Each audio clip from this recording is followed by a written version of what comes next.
Sir Telangana రాజకీయాల్లో మరొక విషయం మళ్ళీ చోటు చేసుకుంది. కాంగ్రెస్ పార్టీలోకి మరో 6 చేరారు. ఇలాగా పార్టీలు ఉన్నట్టుండి మారడానికి గల కారణాలు ఏమై ఉంటాయి అంటారు sir? Revanth Reddy is CM తో దగ్గర ఉంటే పనులు అవుతాయి తప్పితే కేసీఆర్ పక్కన కూర్చుని ఆయన లోపల మందు కొడతా బయటకు వచ్చి నీకే ఉంటది, నీ బోలు నా బోలు సలామా ఉంటది అని ఊపుతూ ఇలా కొట్టుకుంటూ ఉంటాడు. ఏముంటది నీకు కదా? కేసీఆర్ వల్ల ఏమవుతుంది, కేటీఆర్ వల్ల అసలు అవుతుంది. ఎందుకంటే ఆ పార్టీకి మొత్తం కొంతకాలం వరకు జనాలకి ఆ పార్టీ మీద ఉన్న కోపం పోవడానికి ఇంకో సంవత్సరం పడుతుంది. అదేందా 1.5 year వరకు పడుతుంది. ఈలోగా హరీష్ రావుని పెట్టుకుని ఏదో మాట్లాడిస్తున్నారు. ఆయనకి పెరపద వస్తుంది, మీకు రాదు. అది కూడా ఎంత బ్యాడ్ అయిపోయారంటే తండ్రి కొడుకులు. ఇప్పుడు ఏమన్నా బీఆర్ఎస్ కి లబ్ధి పొందే పాయింట్లు రావాలంటే త్రూ హరీష్ రావు, ఆయనకు వస్తుంది పేరు. ఆయన వల్లే మళ్ళీ పార్టీకి మేము ఓటేస్తాం తప్పితే మీ గురించి కాదనే లెవెల్కి వచ్చేస్తుంది. ఓకే, ఇది నేను అన్నాళ్ళు అనకపోయినా కూడా జరిగేది. అది నాకు హరీష్ రావు గారు ఏం ఫ్రెండ్ ఏం కాదు, ఎవరో ఫ్రెండ్ కాదు, ఎవరో శత్రువు కాదు నాకు. So that is what is going to happen. So ఇంకొక 6 అయితే మొత్తం ఉన్న వాళ్ళందరూ కూడా స్లోగా రేవంత్ రెడ్డి దగ్గరికి వెళ్ళిపోతారు. ఈలోగా ఈ పథకం వెనకాల కూడా చంద్రబాబు నాయుడు హస్తం ఎలా ఉంటుందంటే, ఈలోగా మంచి డబ్బు ఉన్నవాడు ఎడ్యుకేషనలిస్ట్ అయిన మల్లారెడ్డిని ఆయన తెలుగుదేశం పార్టీ ప్రెసిడెంట్ చేశాడు. తెలుగుదేశం పార్టీ ప్రెసిడెంట్ ఎవరు ఇక్కడ? మల్లారెడ్డి. కావాలని మళ్ళీ ఈ శేర్లింగంపల్లిలో ఉన్న కమ్మోళ్ళని ఎందుకు పెట్టలేదు? ఎందుకంటే అతను సమర్థుడు. జోకర్ గా హాడేస్తాడు, టన్నుల డబ్బులు ఉంది, one of the best educational ఇన్స్టిట్యూట్లు ఉన్నాయి. ఓకే, నేను కూడా ఒకసారి వాళ్ళ దగ్గర వర్క్ షాప్ చేశాను ఫోటోగ్రఫీ మీద. ఏదో చిన్న కాలేజ్ ఉన్నాడు, వెళ్తే పెద్ద ఉంది, కొన్ని 100 ఎకరాలు, నాకు బతిలేదు నాకు. వాళ్ళ వెబ్సైట్ కూడా వెంటనే ఇనాగరేటెడ్ 4-5 years బ్యాక్. సో ఇతను సమర్థుడు. పాలు అమ్ముకునేవాడు, ఏమనుకుంటే నీకంటే ఈ రోజు ఎడ్యుకేషన్ ఇన్స్టిట్యూట్ పెట్టాడు. కొంతకాలం మళ్ళీ జోకర్ గా అయ్యాడు. అది రైట్ చేసి అది లెక్క చేయడు అతను. అంత డబ్బు ఉన్నవాడు. సో ఇండిపెండెంట్ గా పెరగగలిగిన వ్యక్తి అనమాట. గుడ్ అండ్ బ్యాడ్ అగ్లీ అనేది అందరికీ ఉంటుందని చెప్పినా, అందరికీ ఉంటుంది, ఆయనకే ఉంది.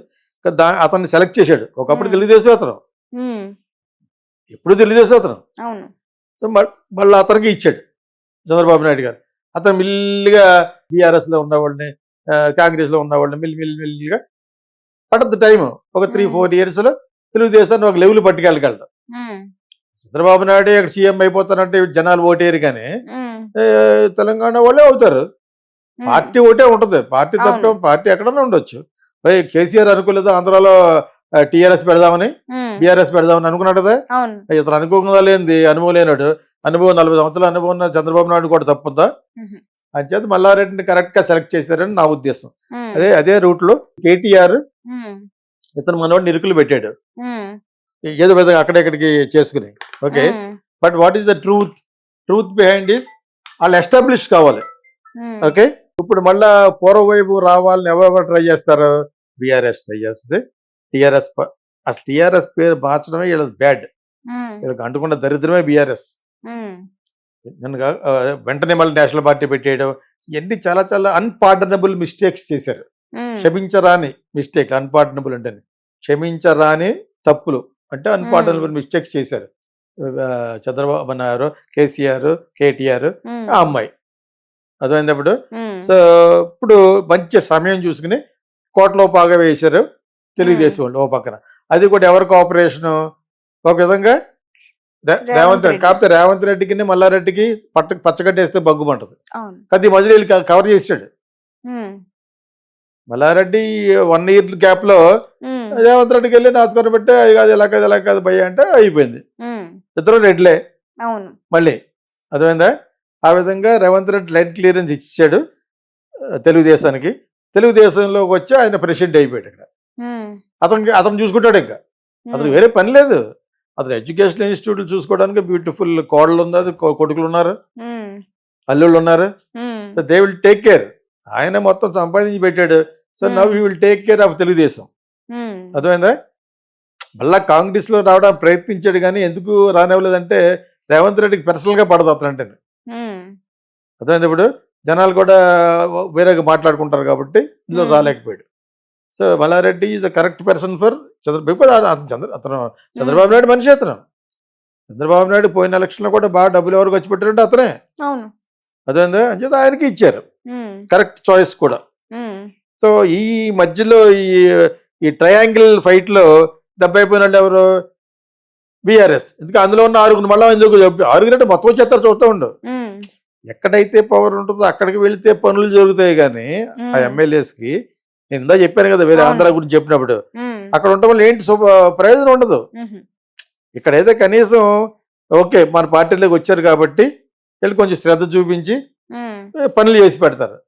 అందుకనే సుప్రీంకోర్టు ఊరికనే రాకూడదు, రిజైన్ చేసి రావాలని చెప్తున్నాను నేను. అప్పుడు ఎవడో రాడు. మళ్ళా గెలవాలంటే గెలవలేవు. సంచేత అది రానని చెప్పు ఇలా జంప్ చేస్తానే ఉంటాం. 6 రేటి మొత్తం కూడా వచ్చేయచ్చు. అక్కడ ఉండటం వల్ల ఉపయోగం లేదు, పనులు జరగవు. ఇది చాలా చాలా సింపుల్ లాజిక్ ఇది. సో ఇక్కడ ఏంటంటే దీన్ని అవకాశంగా ఎందుకు తీసుకుంటాడు Revanth Reddy? You need strength, you need bigger army కదా. అంచేత ఇప్పుడు మల్లారెడ్డి దగ్గరికి వెళ్ళినా కూడా వస్తే తెలుగుదేశం రండి అంటే తెలుగుదేశం ఎందుకు వస్తారు? ఇంకా ఎస్టాబ్లిష్ అవ్వదు కదా. అందరు రేవంత్ రెడ్డి దగ్గరికి వెళ్ళిపోమంటాడు. అర్థమైతే పాలిటిక్స్ గా ఉంది, గోడ మీద పిల్లులు ఏ పక్కన పవర్ ఉంటే ఆ పక్కకి వెళ్తారు. అర్థమైంది ఇప్పుడు. ఎందుకంటే రూల్ పట్టు రాలేదు కాబట్టి రిజైన్ చేసి వచ్చి మా దగ్గర రండి అనే రూల్ పట్టుకొస్తే అందరూ గప్ చూపినట్టు ఎవడు రాడు. అర్థమైంది ఇప్పుడు నీకు. సో ఆ విధంగా బీఆర్ఎస్ లో ఉన్న వాళ్ళు ఇందులో జంప్ చేయడం అనేది పెద్ద ఆశ్చర్యపడవలసిన విషయం కాదు. Generally happens. ఇటీవల కాలంలో ఫోన్ ట్యాపింగ్ వ్యవహారాలు ఎప్పటికప్పుడు కొత్త విషయాలు అయితే బయటకు పడుతూనే ఉన్నాయి. అయితే ఈ మధ్య కాలంలో సిబ్ మాజీ చీఫ్ ప్రభాకర్ రావు గురించి బయటకు వచ్చింది. అయితే తనేమంటున్నారంటే ఈ ఫోన్ ట్యాపింగ్ వ్యవహారానికి నాకు ఎటువంటి సంబంధం లేదు, నేనేం చెయ్యలేదు, నాకే పాపం తెలియదు అని అంటున్నారు. సో ఇలాంటి వాటిపై మీ ఒపీనియన్ ఏంటి సార్? అసలు ఇది ఆల్రెడీ ఇప్పుడు మళ్ళీ ఎందుకు వచ్చిందంటే రేవంత్ రెడ్డి ఇన్వెస్టిగేట్ చేస్తూ వాళ్ళందరినీ బయట పెట్టి వీళ్ళని ఏదో విధంగా కేటీఆర్ని కేసీఆర్ని ఆ గ్యాంగ్ ఉన్నారు ఆ బ్యూరోక్రాట్స్ని వాళ్ళందరినీ కూడా వాళ్ళని సస్పెండ్ చేసి జాబ్ నుంచి వీళ్ళు పొలిటికల్గా వాళ్ళకి ఎవరైతే ఆర్డర్ ఇచ్చారో కేటీఆర్ చెప్తే మేం చేసాం, ప్రభాకర్ గారు చెప్తే మేం చేసాం అంటున్నారు వీళ్ళు. అర్థమైనప్పుడు ఈ చైన్ అలా పెట్టి మొత్తానికి వాళ్ళని డిస్క్లో పెట్టడానికి మళ్ళా తెర మీదకి వచ్చింది. ఇది ఆల్రెడీ ఒక 2-3 months బ్యాక్ మాట్లాడేసుకున్నాం. ఆ ప్రభాకర్ అతను క్యాన్సర్ కోసం అమెరికా వెళ్ళి అక్కడి నుంచి మాట్లాడుతున్నాడు, రావట్లేదు, భయపడుతున్నాడు. నేనేం చేయలేదు అని అతను అన్నాడు అక్కడి నుంచి. నేను ఇప్పుడప్పుడే రాలే, నాకు క్యాన్సర్ ఉంది, ట్రీట్మెంట్ ఉంది, అది ఉందని చెప్పి ఒక వీడియో పంపించాడు, వీడియో చేసి క్లిప్ పంపించాడు అనమాట. ఆ పంపించే ప్రాసెస్లో ఇక్కడున్న వీళ్ళని ఇక్కడ అతను సబార్డినేట్స్ అనుకున్న పోలీస్ డిపార్ట్మెంట్ సిబ్లో ఉన్న వాళ్ళని అడిగితే మీరు ఎందుకు ఇలాగా హార్డ్ డిస్క్ని అన్నింటి ఎలా ఎందుకు తగలబెట్టారు? మరి జగన్ గవర్నమెంట్లో కూడా తగలబెట్టారు కదా, బయటకు తీసుకెళ్ళిపోయి ఫైల్స్ అని తగలబెట్టారు. అలాగా ఎందుకు తగలబెట్టారు? టెలిఫోన్ ట్యాపింగ్ మీకు ఏంటి సంబంధం అంటే మాకేం తెలియదు, ప్రభాకర్ మీద గంటేయండి అని ఎవరో చెప్పుంటారు కాంగ్రెస్లో. బ్లంట్గా అతని మీద గంటేస్తున్నారు. ఇప్పుడు అతను వెళ్ళిన సీనియర్ ఆఫీసర్ సిబ్లో, ఆయన అక్కడికి వెళ్ళిపోయాడు. ఎక్కడికి అమెరికా వెళ్ళిపోయి రాకుండా అతనికి వీడియో క్లిప్ ఒకటి పంపాడు అనమాట. నేను I'm nothing to do with this అని చెప్పేసి నాకు నా ఆరోగ్యాన్ని సమస్య గురించి నేను అక్కడికి వెళ్ళాను తప్పితే దేని గురించి కదా. అలాగే 1 రోజు 2 రోజులు మరి 1 రోజు రావచ్చు కదా. అమెరికా నుంచి ఇక్కడ ఎంతసేపు రాస్తాడు? 19 hours జర్నీ, టోటల్గా 24 hours రావచ్చు. మెడికల్ ట్రీట్మెంట్ తీసుకున్నా కూడా వచ్చి సమాధానం చెప్పచ్చు, వస్తే బొక్కలో పడేస్తారు. అదైనప్పుడు మీకు అంచేత ఆ భయంతో అక్కడే ఉండిపోయి జంప్ అనమాట అమెరికా. ఒక విధంగా మన భాషలో చెప్పుకోవాలంటే ప్రభాకర్ అమెరికాకి ఎందుకు జంపు? ఇక్కడ అవాయిడ్ చేయడానికి. ఇక్కడ ఉన్న ఆఫీసర్ని ఈరోజు సర్దేశారు కాంగ్రెస్లో. మొత్తం ఉద్యోగం పోతుంది మీకు, మన భవిష్యత్తు పాడైపోద్ది అంటే వాళ్ళకి శతకోటి దరిద్రాలు కానీ అంత కూడా ఉపయోగాలు కదా. ఆ విధంగా అడిగి అది ఇచ్చుంటారు మొత్తం అతని మీద గంటేయండి అని. అతని మీద గంటేసి ఆడతారు వీళ్ళు. ఇది ఓన్లీ గేమ్ ఆఫ్ పొలిటికల్ ఇదనమాట, కాన్స్పిరసీ. ఎలాగంటే ఏదో విధంగా కేటీఆర్ని కేసీఆర్ని బదనాం చేయాలి, బ్యాడ్ చేయాలి, ఫుల్గా బ్యాడ్ చేయాలని చెప్పేసి వీళ్ళ యొక్క నినాదం, వీళ్ళ యొక్క క్రైటీరియా. ఎవరు కాంగ్రెస్లో తప్పు చేసి ఉండొచ్చు, ఇప్పుడు 3 నెలల తర్వాత మళ్ళీ ఇప్పుడు ఎందుకు మళ్ళీ దాని మీద దృష్టి ఎందుకు మలిచారంటే కేటీఆర్ వచ్చి మరి ఇప్పుడు నిరుద్యోగ సమస్య పెట్టి ఇరకాటలో పెడతాడు కదా. అయితే ఆగు, అసలు నువ్వు టెలిఫోన్ ట్యాపింగ్లోని హీరోయిన్లు కూడా పెట్టి నువ్వు ముందు లోపల దాటనే వాళ్ళు కనిపెట్టారు. ఇది యాక్చువల్గా మర్చిపోయారు. ఇది అర్థమైనప్పుడు కేటీఆర్ మళ్ళీ ఏదో వెతికి అతను ఇబ్బంది పెట్టడానికి చూస్తాడు అతన్నే. కేటీఆర్ వాళ్ళ పార్టీ కూడా వాళ్ళ పార్టీలోనే వెడగొట్టడానికి ట్రై చేస్తారు. బట్ కాంగ్రెస్ అతను తెలుగుదేశం వచ్చాడు, వాళ్ళకి ఫిట్టింగ్లు పెట్టడానికి కొంతమంది బయలుదేరతారు. దానికి కూడా పడకపోతే నిరుద్యోగ సమస్య పెట్టి కొంత యూత్ను పైకి వచ్చి మాట్లాడిస్తారు. కేటీఆర్ కూడా కొన్ని ఛానల్స్ ఉన్నాయి, 6-7 పెద్ద స్ట్రాంగ్ ఛానల్స్ ఉన్నాయి, కొనుక్కున్నాడు అతను. సో వాళ్ళ ద్వారా చెప్పిస్తాడు, అదేందా. సో ఇప్పుడు అది రేవంత్ రెడ్డి ఇలా కాదు, మన అఫీషియల్గా పవర్లో ఉన్నాం కాబట్టి వీడిని ముందు బొక్కలో పడేసే దారి చూద్దాం అని చెప్పేసి మళ్ళీ ప్రభాకర్ కేసు మళ్ళీ ఎదురు పెట్టారు. ఇది ఆల్రెడీ 3-4 months బ్యాక్ నేనే మాట్లాడాను. ఇప్పుడు మళ్ళీ పట్టుకొచ్చారు. ఇప్పుడు సడన్గా ఎందుకు పట్టుకొచ్చారు? బికాజ్ ఒకళ్ళు ట్రబుల్ చేసుకునే ప్రాసెస్లో ఇవి ఉంటాయి. కేటీఆర్ వచ్చి రేవంత్ రెడ్డి వచ్చి కేటీఆర్ కేసీఆర్ అందరినీ ట్రబుల్ చేస్తాడు. Because is the government, is the power, అర్థమైందా. ఇది జనరల్గా జరుగుతున్న తంతు ఇది. అది ఇది జరగదు. ఆ ప్రభాకర్ రావు అన్నాడు అక్కడే ఉంటాడు, మళ్ళీ మాట్లాడితే సలైన ఆటలతో ఉన్న ఒక పిక్చర్ పంపిస్తారు కావాలండి, ఆస్కార్ లెవెల్లో.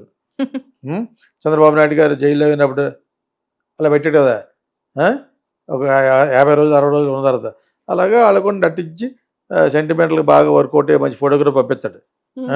ఆ ప్రభాకర్ అన్నవాడు నేను రాలేదని నల్లైపోతున్నానండి, ఫ్లైట్ ఎక్కాలనుకున్నాను కానీ మళ్ళీ దిగిపోమన్నారు, అదే చెప్తాడు అన్నమాట. అర్థమైందా. ఇవన్నీ జరుగుతాయి, ఇవన్నీ చూడబోతారు తెలంగాణ ప్రజలు చూడబోతారు, వాళ్ళతో పాటు మనం కూడా చూస్తూ ఉంటాం.